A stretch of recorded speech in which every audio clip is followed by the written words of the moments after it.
ఏ బాటైనా పర్వాలేదంట, సమయంతో సాగటమే మన సింపుల్ సిద్ధాంతం.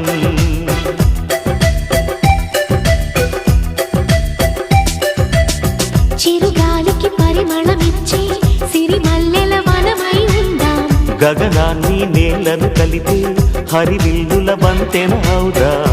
ఆనందం అంటే అర్థం మనమందా, ప్రతి పూట పాటై సాగే హుషారు సరిగమలం. ఎన్నో ఎన్నో రాగాలుండే సంగీతం కాదా, చల్లకి నవ్వుల కేరింత.